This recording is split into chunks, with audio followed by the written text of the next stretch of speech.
नमस्कार. सगळ्यांना होळीच्या खूप खूप शुभेच्छा. आज होळीचा सण आहे, तर सगळ्यांनी तो आनंदाने, सुखात, समाधानाने तो साजरा करा आणि सगळ्यांना होळीच्या परत एकदा खूप खूप शुभेच्छा. तर हा होळीचा सण आपण का साजरा करतो? त्याच्या मागची कथा तुम्हाला माहीत आहे का? खूप जणांना ती माहीत पण असते, पण मी ती परत एकदा सांगते. तर हिरण्यकश्यपू नावाचा राक्षस सगळ्यांना माहीत असेल. तर त्यांना भक्त प्रल्हाद नावाचा मुलगा होता आणि तो विष्णू भक्त होते भक्त प्रल्हाद आणि त्यांना त्यांचे वडील होते ते एक राक्षस होते आणि त्यांना ते देवाचं स्मरण केलेलं वगैरे आवडत नसे. मग त्यांनी आपल्या मुलाला मारण्यासाठी खूप काही प्रयत्न केले आणि ते प्रयत्न करून थकले आणि मग प्रयत्न करून थकल्यानंतर मग त्यांना त्यांच्या बहिणीची आठवण झाली. तिचं नाव होतं होलिका. मग ती होलिका होती तिला अग्नीचं वरदान होतं. तरी म्हणजे तिला अग्नीपासून कुठलाही धोका नव्हता.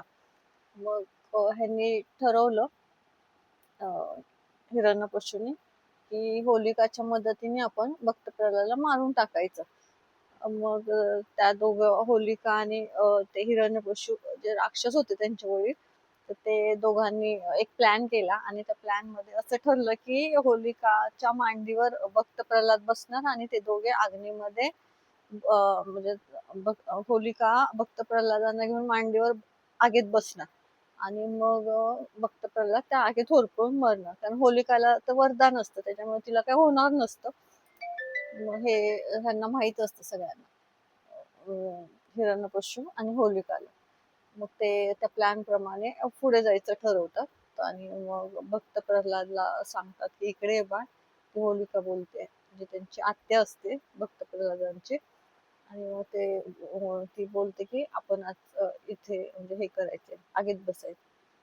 नंतर मग ते दोघे म्हणजे ती त्याला मांडीवर घेऊन आगीत बसते. पण भक्त प्रल्हादांचं नामस्मरण कंटिन्यू सुरू असतं. त्याच्यामुळे जे तिला वरदान मिळालेलं असतं होलिकाला, त्या वरदानाचा काही उपयोग होत नाही.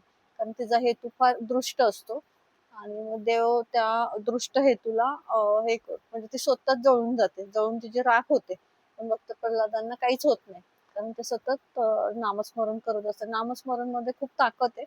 तुम्हाला ते प्रत्येक क्षणातून वाचवतं आणि कुठल्याही संकटात तुम्ही व्यवस्थित बाहेर येतात. मग त्या नामस्मरणाच्या आधारे ते बाहेर आले आणि तो दिवस होता फाल्गुनचा पौर्णिमेचा दिवस आणि तेव्हापासून जो सत्याचा विजय झाला आणि जे निगेटिव्हिटी म्हणजे होलिका होती, जो तिचा दृष्ट होता, तो नष्ट झाला त्या आगीमध्ये.